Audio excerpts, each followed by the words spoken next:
ఓం శ్రీ సాయినాథాయ నమః. శ్రీ సాయి సచ్చరిత్రము 6వ అధ్యాయం. శ్రీ గణేశాయ నమః. శ్రీ సరస్వతియే నమః. శ్రీ గురుభ్యో నమః. శ్రీ కులదేవతాయై నమః. శ్రీ సీతారామచంద్రాభ్యాం నమః. శ్రీ సమర్థ సద్గురు సాయినాథాయ నమః. ప్రాపంచిక వ్యవహారంలోనైనా పరమార్థంలోనైనా సద్గురువే మనలను నడిపించే నావికుడు.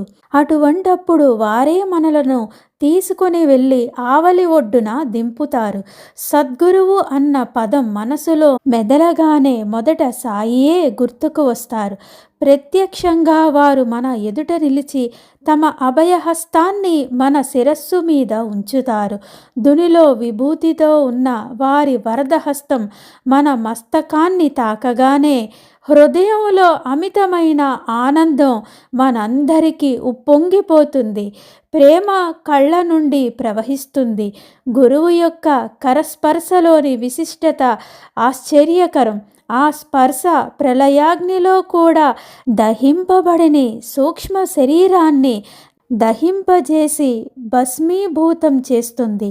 దేవుని కథా విశేషాలను వింటే శిరోవేదన కలిగి అసంబంధంగా వాగేవారికి కూడా అది స్థిరతత్వాన్ని కలిగిస్తుంది. సాయి కరకమలాన్ని శిరస్సుపై ఉంచితే అనేక జన్మల పరిపక్వ పాపాలు ప్రక్షాళనమై భక్తుల పాపాలు తొలగిపోతాయి.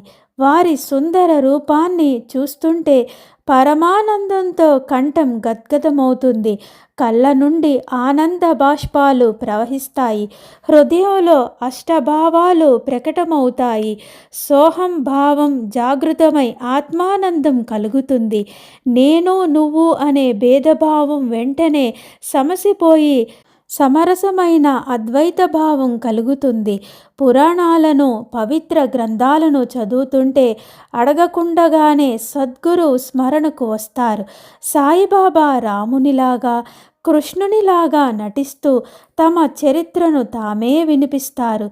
భాగవతం వినటానికి కూర్చుంటే సాయి నఖశిఖాంతం కృష్ణునిలాగా భక్తుల హితం కోసం ఉద్ధవ గీతము గానం చేస్తున్నట్లు అనిపిస్తుంది. ఊరికే మాట్లాడుతూ కూర్చుంటే కూడా తమ అనుభవాన్ని చెప్పాలని అకస్మాత్తుగా సాయినాథుని కథ గుర్తుకు వస్తుంది.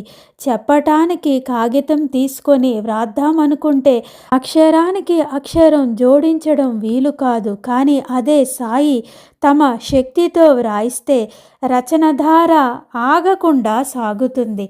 అహంభావం తలెత్తినప్పుడల్లా వారు దాన్ని తమ హస్తాలతో క్రిందకు అణిచివేసి తమ శక్తిపాతంతో శిష్యులను కృతార్థులను చేస్తారు.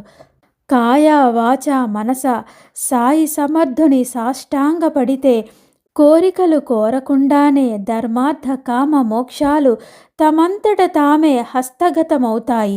కర్మజ్ఞాన భక్తి యోగాలనే ఈ 4 మార్గాల ద్వారా ఈశ్వర ప్రాప్తి ఈ 4 దిక్కుల నుండి బయలుదేరినప్పటికీ ఇవి మనలను గమ్యానికి చేర్చుతాయి.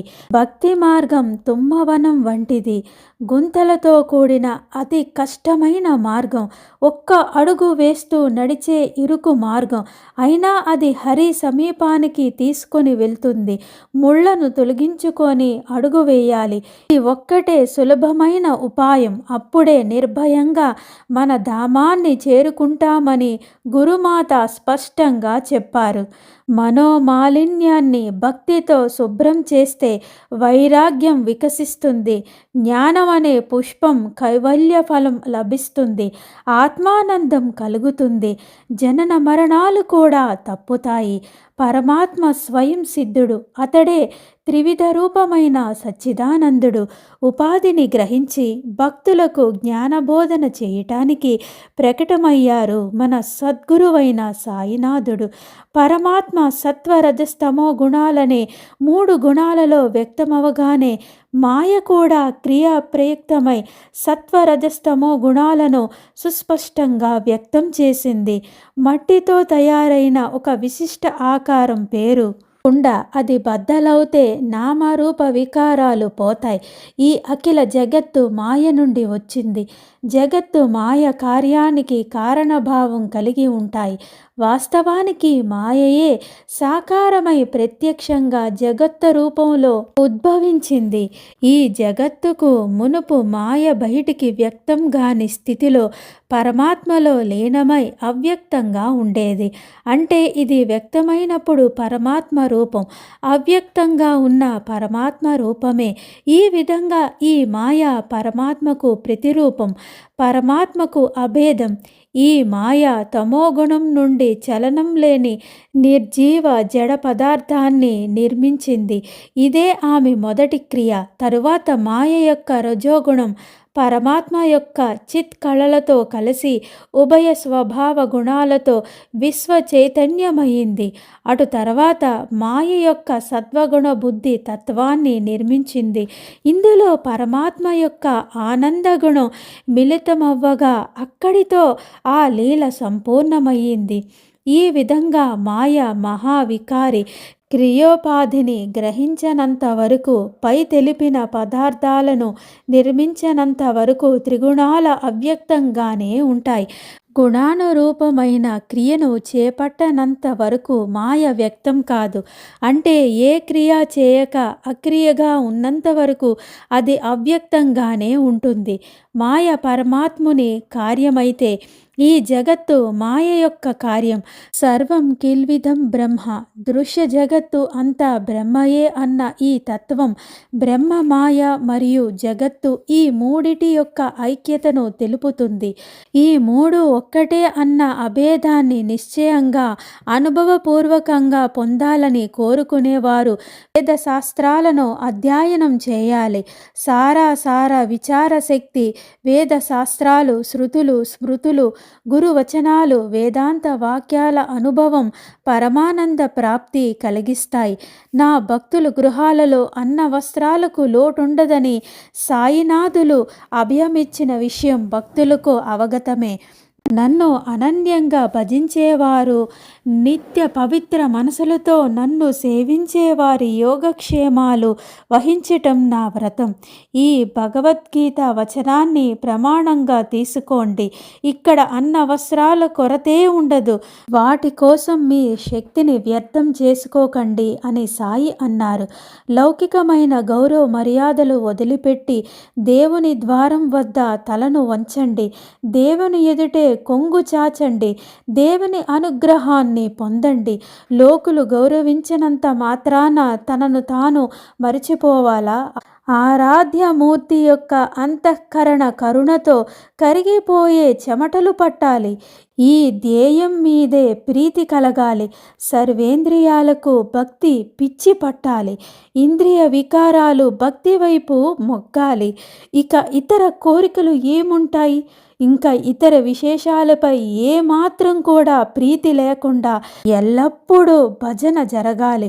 మనసు అన్నిటినీ మరిచిపోయేలా నామస్మరణ యందు లగ్నమవ్వాలి.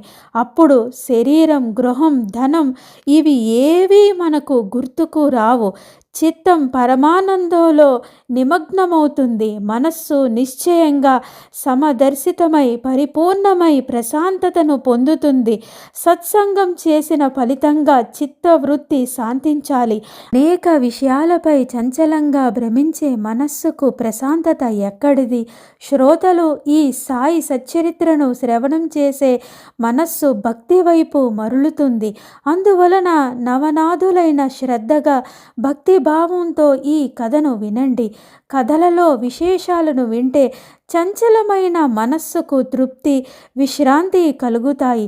అశాంతి దూరమవుతుంది, సుఖం కలుగుతుంది. లౌకికంగా ఉన్న విషయాలపై మన మనస్సులు పోనీకుండా వీలైనంత మన సమయాన్ని పరమాత్మ యొక్క ధ్యాసలో గడపడానికి పెట్టాలి అని మన సద్గురువైన సాయినాథులు వారు బోధించారు. ఇప్పుడు పూర్వ కథానుసంధానం. శిథిలావస్థలో ఉన్న మసీదును మరామత్తు చేసే విషయం, శ్రీరామ జన్మ కథా సంకీర్తనం గురించి మనవి చేస్తాను. గోపాలరావు గుండు అనే ఒక భక్తునికి బాబా యందు అమితమైన భక్తి. బాబా నామాన్ని ఎల్లప్పుడూ జపిస్తూ కాలాన్ని గడిపేవాడు. అతనికి సంతానం లేదు. సాయి అనుగ్రహంతో పుత్రరత్నం కలిగి సంతుష్టుడయ్యాడు. షిరిడీ గ్రామంలో ప్రతి సంవత్సరం ఒక జాతర లేక ఒక ఉరుసు ఏర్పాటు చేయాలని, అది అందరికీ ఉత్సాహకరంగా ఉంటుందని గోపాలరావు గుండూకు సంకల్పం కలిగింది. ఈ విషయం తాత్యా కోతే, దాదా కోతే, మాధవరావు దేశపాండే ప్రముఖులందరికీ సమ్మతమై దాని కొరకు అన్ని ఏర్పాట్లను చేయసాగారు. ఇలాంటి వార్షిక ఉత్సవానికి ముందుగా జిల్లా అధికారి యొక్క అనుమతిని పొందటం ఆవశ్యకమైన నియమం. అందుకొరకు ప్రయత్నించగా ఊళ్ళోని ఒక కులకర్ణి కుత్సిత బుద్ధితో అడ్డు తగలాలని వ్యతిరేకించడం వలన కార్యంలో విఘ్నం ఎదురైంది. అలా కులకర్ణి అడ్డుపడిన పరిమాణంగా షిరిడీలో జాతర జరగడానికి వీల్లేదని జిల్లా అధికారి ఆజ్ఞ జారీ అయింది. కానీ షిరిడీలో ఈ జాతర జరపాలని బాబా సంకల్పం కావటం వలన వారి ఆశీర్వాదం, వారి పూర్తి అనుమతి లభించాయి. గ్రామస్తులు మరలా గట్టిగా ప్రయత్నించగా అధికారులు తమ ఆజ్ఞను మార్చి అందరి కోరికను మన్నించారు. అప్పటి నుండి బాబా సమ్మతితో రామనవమికి ఉత్సవం నిశ్చయమైంది. దాని ఏర్పాట్లన్నిటినీ తాత్యా కోతే పాటిల్ చూసుకునేవాడు. ఉత్సవానికి జనం అమితంగా వచ్చేవారు. శ్రీరామనవమి రోజు భజన, పూజ సమారంభాలతో రకరకాల బాజా భజంత్రీలతో నలువైపుల నుండి యాత్రికులు బాగా వచ్చేవారు. ప్రతి సంవత్సరం 2 కొత్త పతాకాలను వాయిద్యాలతో ఊరేగించి తెచ్చి మసీదు శిఖరానికి కట్టేవారు. అవి అక్కడే ఉంటాయి. వాటిలో ఒకటి నిమోన్ కరది, రెండో పతాకం దాము అన్నది. ఆర్భాటంగా ఊరేగింపు ముగిసాక అవి శిఖరంపై ఎగురుతూ ఉంటాయి. శ్రీరామనవమి ఉత్సవం ఉరుసులో నుండి ఎలా ఉద్భవించింది అన్న ఆశ్చర్యకరమైన కథను వినండి. షిరిడీ యొక్క గౌరవాన్ని తెలుపుతుంది. 1833 సంవత్సరంలో శ్రీరామనవమి మొదటి ఉరుసు నుండి పుట్టింది. అప్పటి నుండి నిరాటంకంగా జరుగుతూనే ఉంది. ప్రసిద్ధి చెందిన కృష్ణ జోగేశ్వర్ భీష్మాకి పరమ కళ్యాణప్రదమైన రామనవమి ఉత్సవం జరిపించాలన్న సంకల్పం కలిగింది. అప్పటి వరకు కేవలం ఉరుసు జాతర మాత్రమే సాగేది. అందులో నుండి ఆ 7 శుభప్రదమైన ఈ రామ జన్మోత్సవం ఉద్భవించింది. ఒకసారి భీష్ముడు ప్రశాంతంగా వాడలో కూర్చొని ఉండగా కాకా మహాజని పూజా సామాగ్రితో మసీదుకు బయలుదేరాడు. కాకా మనసులో సాయి దర్శనం లాలస, ఆ పైన ఉరుసు ఉత్సవం. కాకా ఉత్సవానికే ఒక రోజు ముందుగానే షిరిడీలో హాజరయ్యాడు. సరి అయిన ఆ సమయంలో భీష్ముడు కాకాతో, నాకొక మంచి ఆలోచన స్ఫురించింది, నీవు నాకు సహాయం చేస్తావా అని అడిగాడు. రామ జన్మ దినమైన ఈ రోజు ఇక్కడ ప్రతి సంవత్సరం ఉరుసు జరుగుతోంది. ఉరుసుతో పాటు రామ జన్మోత్సవానికి కూడా ఏ శ్రమ లేకుండా జరపటానికి ఇది మంచి అవకాశమని అన్నాడు. అతని అభిప్రాయం కాకాకు నచ్చింది. ముందు బాబా అనుమతి తీసుకో, వారి ఆజ్ఞ ఉండాలి గాని ఏ కార్యమైనా ఆలస్యం లేదు అని చెప్పాడు. ఉత్సవంతో సంకీర్తన అవసరం, మరి ఎవరు చేస్తారు అన్న ప్రశ్న, ఈ చిన్న గ్రామంలో హరిదాసు ఎక్కడి నుండి వస్తాడు అన్న ఇంకొక సమస్య ఎదురయ్యింది. భీష్ముడు, నేను సంకీర్తన చేస్తాను, నీవు హార్మోనియంతో శృతి కలుపు, రాధాకృష్ణ అయి ప్రసాదానికి సొంటి పొడి తయారు చేస్తుంది, పద బాబా వద్దకు పోదాం. శుభకార్యంలో ఆలస్యం కష్టకరం, శుభానికి శీఘ్రత్వానికి జోడిస్తే ఆ కార్యాన్ని తప్పక సాధించవచ్చు. మనం వెళ్ళి బాబాను సంకీర్తన చేయటానికి అనుమతి కోరుదాం అని అంటూ ఆ ఉభయులు మసీదుకు వెళ్ళారు. కాకా బాబా పూజను ఆరంభించగా బాబాయే అతనిని, వాడలో ఏం జరుగుతుంది అని ప్రశ్నించారు. కాకాకు ఏమీ అర్థం కాలేదు. వెంటనే బాబా అదే ప్రశ్నను భీష్మాను అడిగారు. అప్పుడు కాకాకు గుర్తుకు వచ్చింది. తమ ఉద్దేశాన్ని బాబాతో విన్నవించాడు.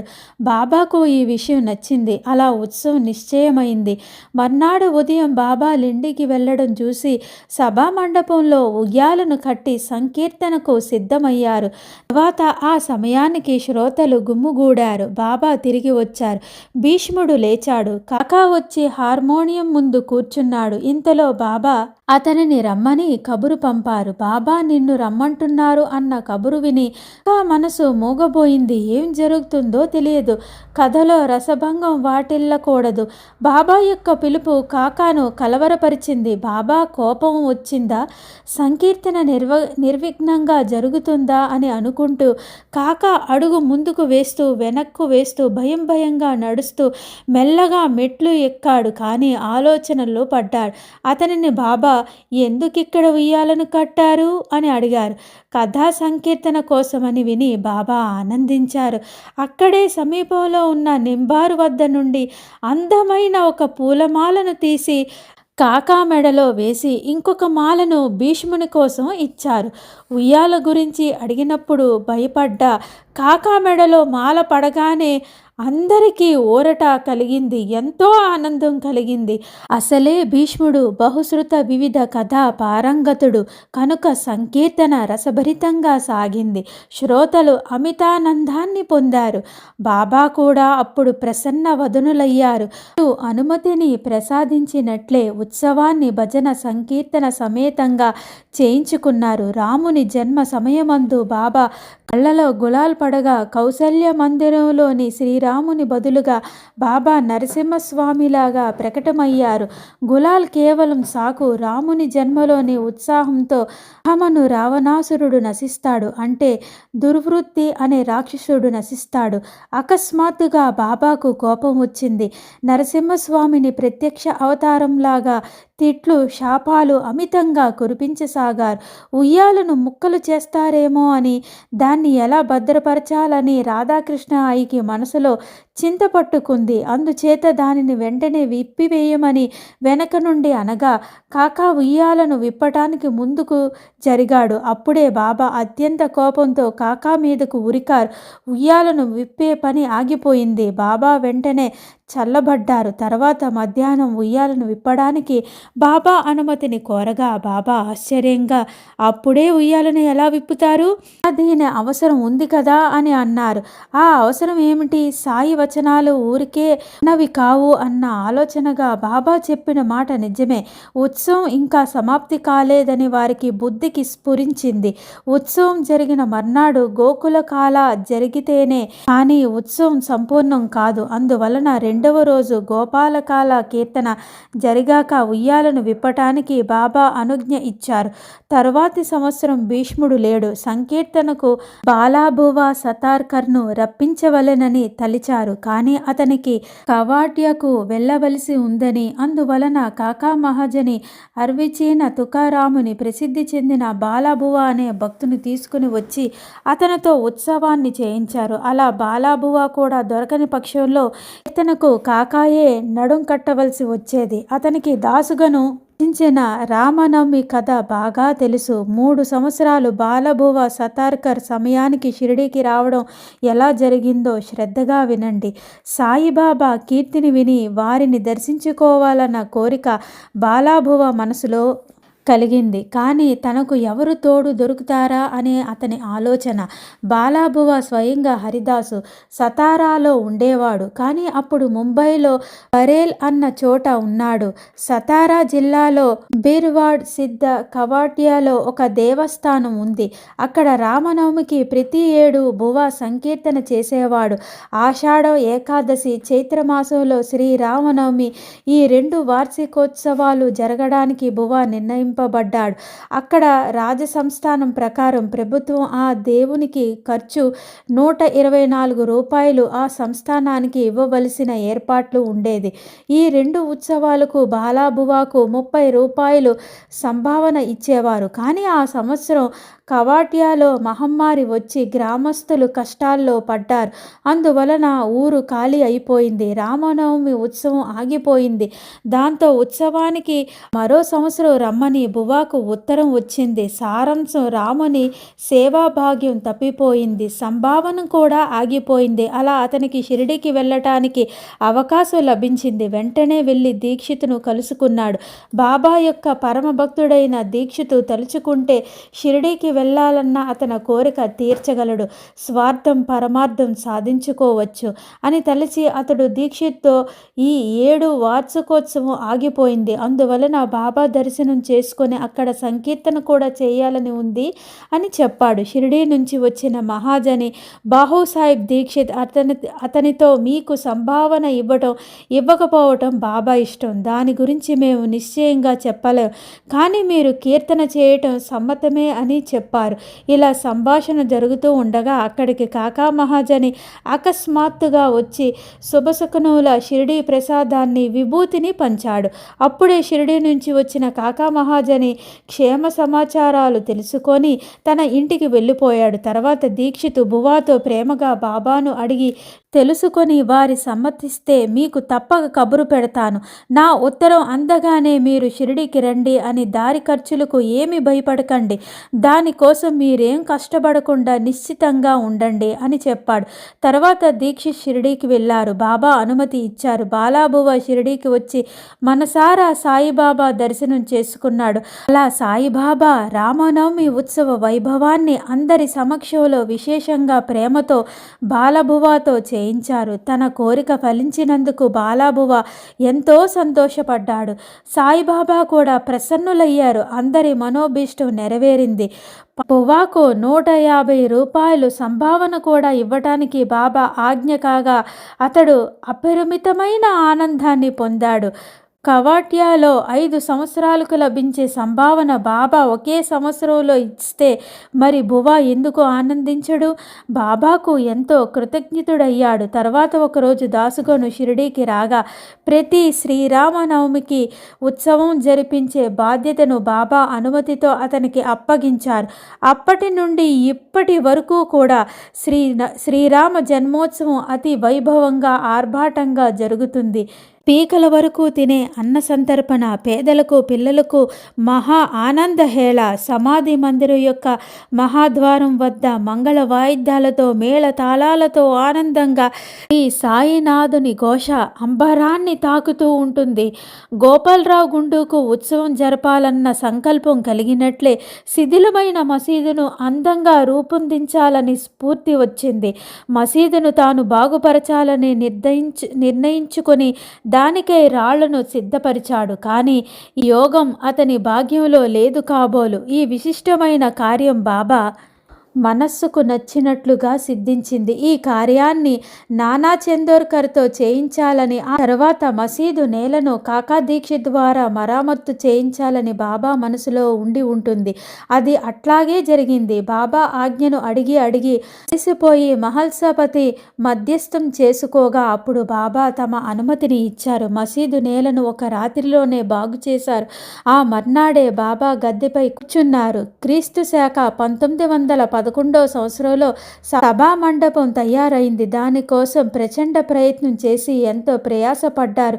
అది అందరికీ వణుకు పుట్టించింది. ఇదే విధంగా భక్తులు శ్రమపడి ఆ పనిని ఒకే రాత్రిలో పూర్తి చేశారు. రాత్రి ప్రయాసతో స్తంభాలను పాతడం, వాటిని బాబా ఉదయాన్నే వచ్చి ఊడబీకడం, భక్తులు మళ్ళీ అదును చూసుకొని మరలా గట్టిగా పాతడం, ఈ విధంగా ఎంతో శ్రమపడ్డారు. అంతా నడుం బిగించి రాత్రని పగలని మరిచి తమ కోరికను తీర్చుకోవటానికి చాలా కష్టాలను సహించారు. మొదట మసీదులో ఖాళీ స్థలం కొద్దిగానే ఉండేది. దానిని యోగ్యమైన సభా మండపంలా తయారు చేయాలన్న సంకల్పం దీక్షితుకు కలిగింది. దానిని కావలసినంత డబ్బు ఖర్చు చేసి ఇనుప దూలాలను తెప్పించి బాబా శయనించడానికి చావిడికి వెళ్ళినప్పుడు ఈ కార్యాన్ని సాధించాడు. భక్తులు రాత్రిని పగలుగా చేసి కష్టపడి దూలాలను పాతటం, బాబా చావిడి నుండి రాగానే వానిని ఊడబీకటం. ఒకసారి బాబా అత్యంత కోపంతో ఒక చేత్తో తాత్యా మెడను పట్టుకొని చేతిలో ఒక స్తంభాన్ని కదిపి ఊడపీకాలని చూశారు. స్తంభాన్ని బాగా కదిలించి వదులు చేశారు. తాత్యా తలపై పాగాను లాగేసి ఉల్లగీసి దానికి నిప్పంటించి కోపంగా గుంతలో పడేశారు. ఆ సమయంలో వారి కళ్ళు అగ్నిగోళాల్లా కనిపించేసరికి అందరికీ ధైర్యం సడలిపోయింది. వారి ముఖం వైపుకు ఎవరు చూడగలరు? వెంటనే బాబా తమ కఫ్నీ జోబులో చెయ్యి వేసి ₹1 బయటకు తీసి అది సుముహూర్తము అన్నట్లుగా అక్కడ దానిని కూడా నిక్షిప్తం చేశారు.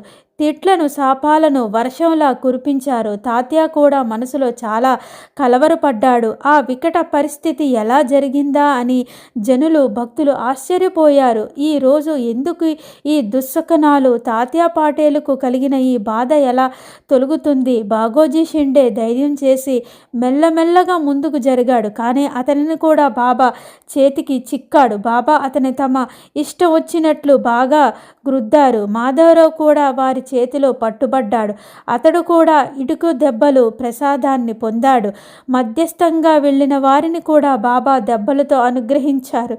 బాబా ఎదుట పడిన తాత్యాను ఎవరు విడిపించగలరు అని అనుకుంటుండగా బాబా కోపం సన్నగిల్లి శాంతించారు. వెంటనే అంగడివానికి పిలిపించి జరీ అంచు తలపాగాను తెప్పించారు. దానిని తామే స్వయంగా తాత్యాను సన్మానిస్తున్నారా అన్నట్లుగా అతని తలకు కట్టారు.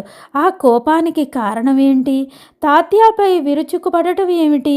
అరవటం ఎందుకు అని భక్తులు ఆశ్చర్యపోయారు. బాబాకు ఎందుకు కోపం వచ్చింది? క్షణంలోనే ప్రసన్న చిత్తులయ్యారు. దీనికి కారణం ఎవరికి ఏమీ తెలియదు. బాబా ఒకప్పుడు శాంతచిత్తులై ఉంటారు. కథలను కబుర్లు ప్రేమగా చెబుతారు. మరొక్క నిమిషమే ఏ కారణం లేకుండా అకస్మాత్తుగా కోపంతో ఊగిపోతూ ఉండేవారు. ఇట్టి బాబా విషయాలను ఒకటి చెప్తుంటే మరొకటి గుర్తుకు వస్తాయి. ఏది చెప్పాలి, ఏది మానాలి? పక్షపాతం తగదు కదా. ఇష్టాలు చూడటం తగదు. ఈ కథలను శ్రవణం చేయాలన్న శ్రోతలు కోరికను తీర్చే కథలను సందర్భానుసారంగా ఉంటాయి. తరువాత అధ్యాయంలో వృద్ధులు నోటి నుండి వారి గత చరితాలను శ్రవణం చేయండి. సాయిబాబా హిందువా లేక ముసల్మానా అన్న విషయాన్ని నాకు తోచిన విధంగా తెలియజేస్తాను.